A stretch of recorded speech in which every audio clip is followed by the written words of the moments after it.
Hey guys, Curtis with Wander with the Workmans here, coming back to you with part 2 of our first trip story.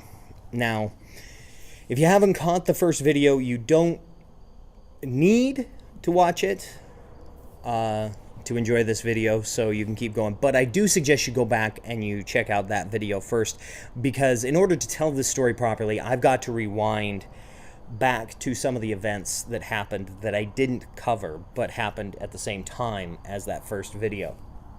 In the meantime, just a quick note on what I hope you get from this video.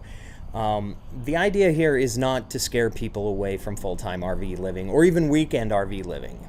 The idea is actually to encourage you, but to also take some of that gloss off of it, because it's life. Life doesn't change or doesn't stop happening because you put it on wheels. It's just a different kind of life.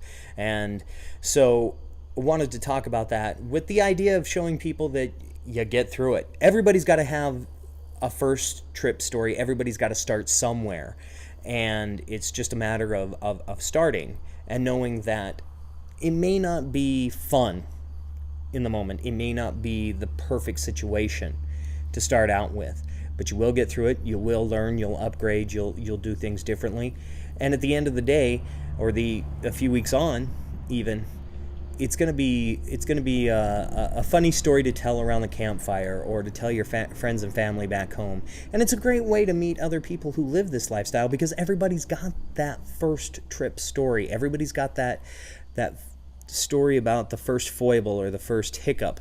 And you start telling those stories, and you instantly have a connection. We just finished attending Nomad Fest 2018 in Wellington, Texas. In fact, we're just at a park outside of Wellington, Texas. And in the 3 or 4 days, we told at least the first part of the story that you saw in video 1 a bunch of times. And everybody went, yep, been there, done that. Ours was this way, or we did this thing. And it's a way to make connections and build community out here on the road. So I hope that's what you take away from our story and the stories we're going to feature throughout this video series, is that you will get through it. You will end up with a memory. You will end up with an experience. And that's really what RV living in all of its forms is really about, is building experiences, building memories, and living an adventurous lifestyle. So getting into the part 2, of our first trip story. Going back into the original story, we didn't know at the time how it was going to play out. Things were just happening as they happened. So the part doesn't show up on time the first time. Okay, well, we're just rolling with it. The part doesn't show up the second time, and we're still rolling with it. We don't know how this is going to play out. But one of the goals we had set for ourselves, or we wanted to achieve, was that my wife's family has their annual family reunion about the time we were set to take off on the road. And so we were going to go 90 miles down the road to my in-laws' home in Bliss, Idaho, and from there we were going to travel yet another 100 miles to the west to this annual family reunion near the Boise, in the Boise area, near there, in a town called Nampa. And as we started to get more and more delays, it became very apparent that, left to our own devices and our own modes of travel, we were not going to make this reunion. And so my mother-in-law made the offer. She said, why don't I come get you, pick you up? If you're just going to be sitting there, you can go to the reunion, and then we can get back and you can finish the repair. And so this adds a whole 180 miles to this evolution that she shouldn't have to drive, right? You know, she's got to come 90 miles to get us, 90 miles east to come get us, 90 miles west back to their home, and then 100 miles to the west and 100 miles back. And so my wife and I chatted about it, and I said, you know what? Let's be honest. I'm not going to be very much fun. This kind of thing stresses me out. I'm really worried about the way this part purchasing is going. And so I'm just going to sit there and I'm just going to fret and I'm going to stew. Why don't you have your mom come pick you up? You go enjoy the family reunion, and then I'll catch up to you with the trailer and the cat.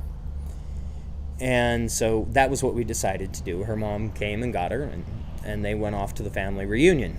The whole time I'm still getting a few more days. It won't ship until this day, and then it'll take this long, and blah, blah, blah. And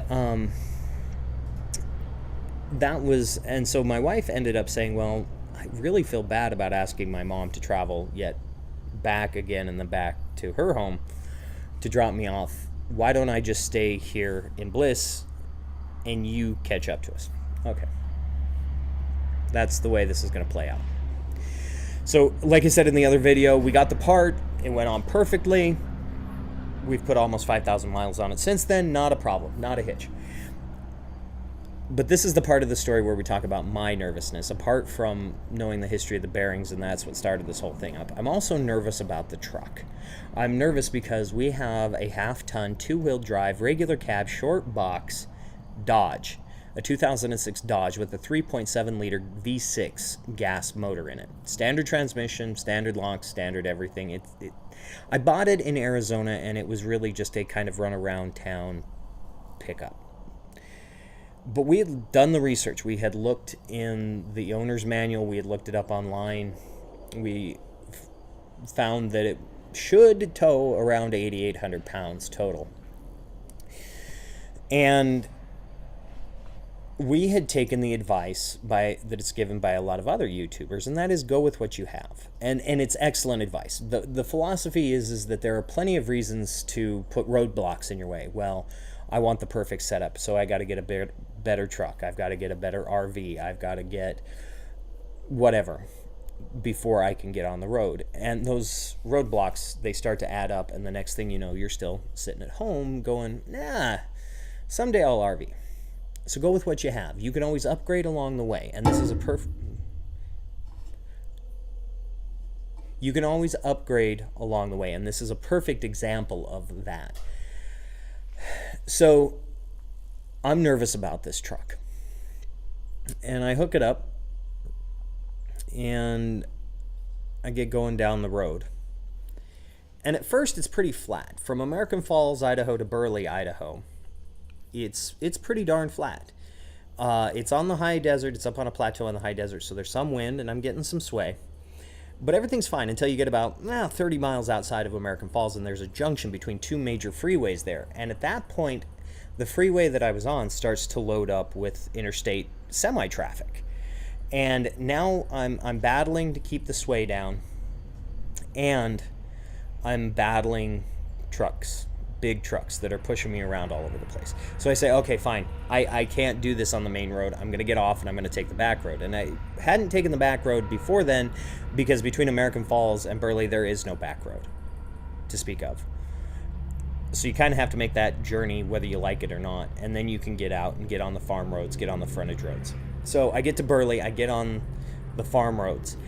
And Google Maps is a really great navigation tool, as long as you want to stay on the freeway. It is very much focused on the destination, not the journey.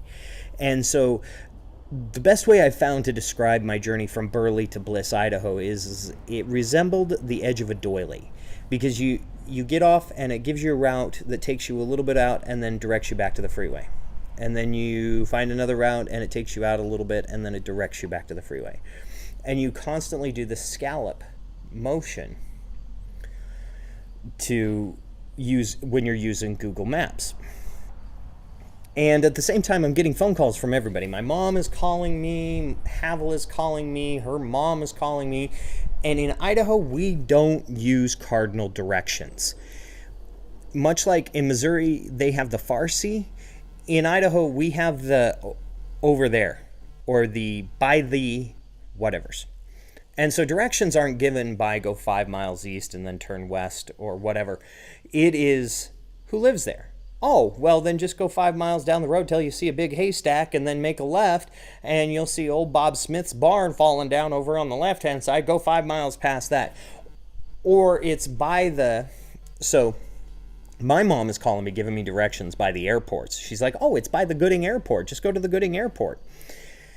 None of this is helpful if you don't know where you're at. And I had done the freeway trip through this area many times, but I've never really taken the back road, so I'm lost. I'm lost in my own home state.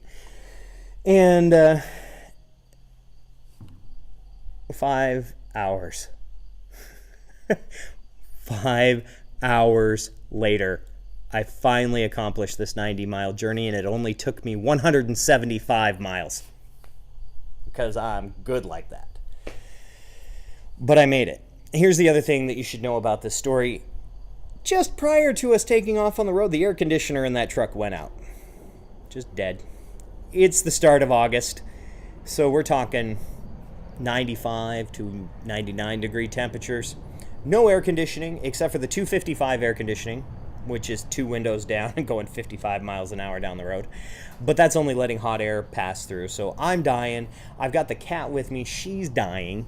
She's panting. She's meowing. She's freaking out. We're stopping every so often so that I can try and get some water into her, so I can try and get some water into myself. If you're noticing the camera shake, it's because the cat decided that I was talking about her and she needed to join us.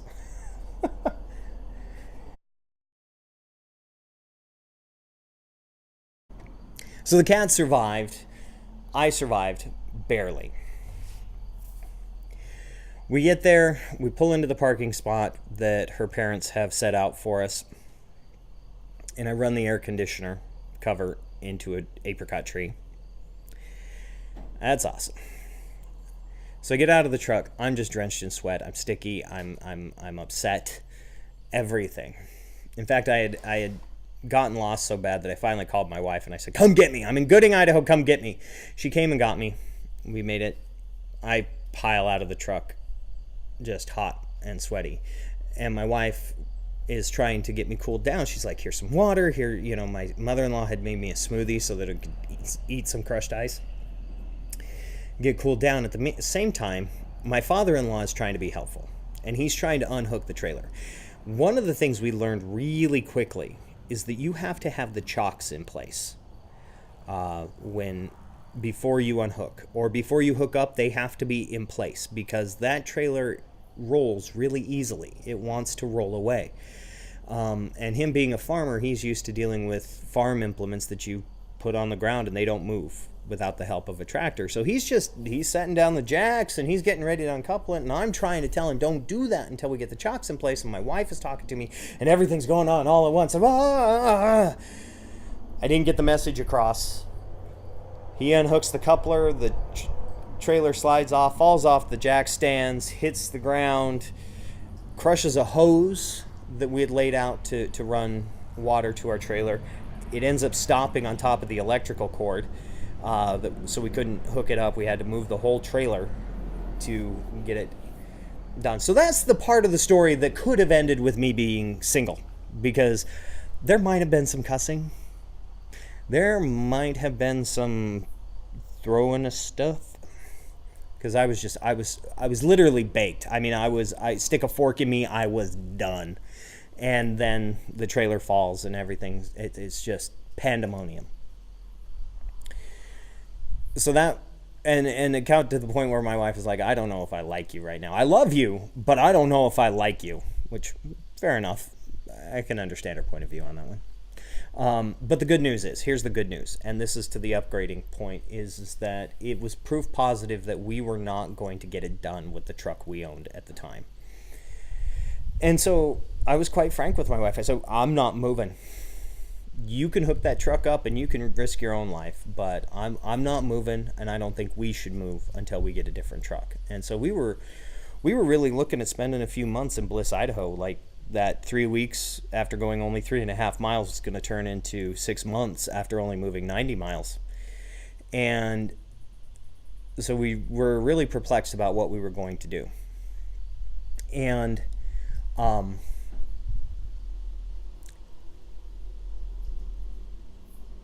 so we were driving through the neighboring town, Hagerman, Idaho. If you ever get a chance to visit Hagerman, Idaho, I highly recommend it. Great little town, excellent wildlife viewing, fishing, and there's a restaurant there that serves fried alligator, because they have an alligator farm in Hagerman, Idaho, because why not?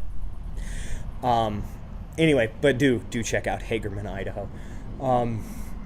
We're driving through Hagerman, Idaho, and I look off to the side of the road, and there, sitting in a parking lot with a for sale sign in the window, is a 1993 Ford F-250.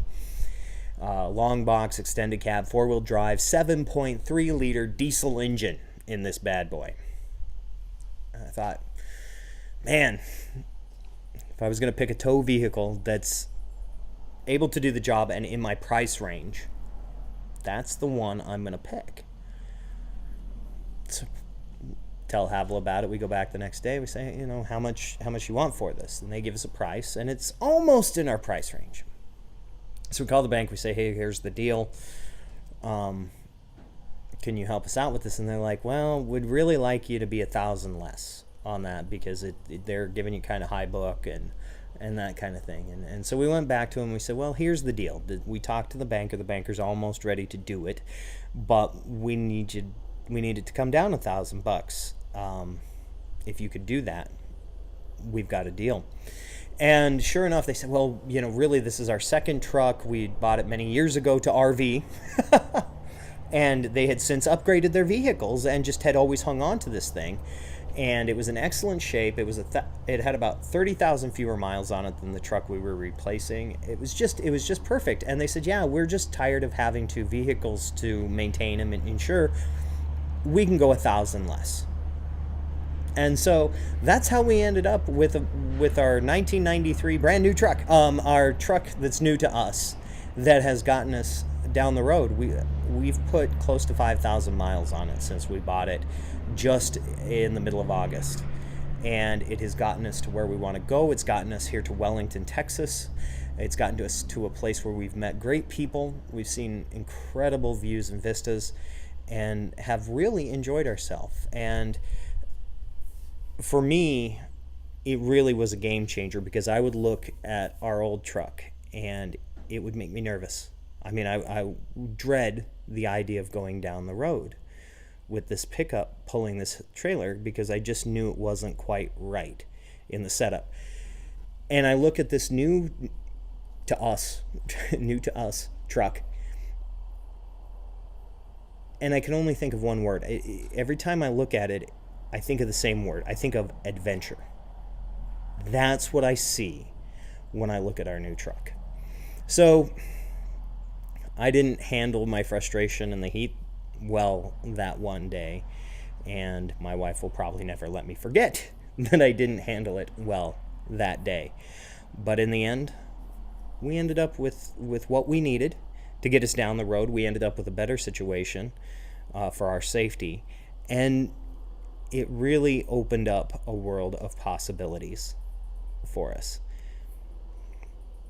So I hope you got from this story, and again from the other stories we're about to show you as we go down the road, that life happens. It's not all roses and unicorns grazing in a pasture. It's life, and life happens. Whether you're stationary or on the go, life happens. And the thing to do is to roll with it, get through it, and make a memory out of it. If you like this story, if you want to find out from other RVers as we talk to them what it's like their first time out, or if you just want to keep up with us in our travels, be sure to click the subscribe button. From what I understand, it's still there. It's right below us. So click the subscribe button. If you want to be notified when we put out a new video, be sure to click on the bell. That will send you a notification. Also, you can find us on Instagram. We are Wander with the Workmans on Instagram as well. And until then, we'll see you down the road.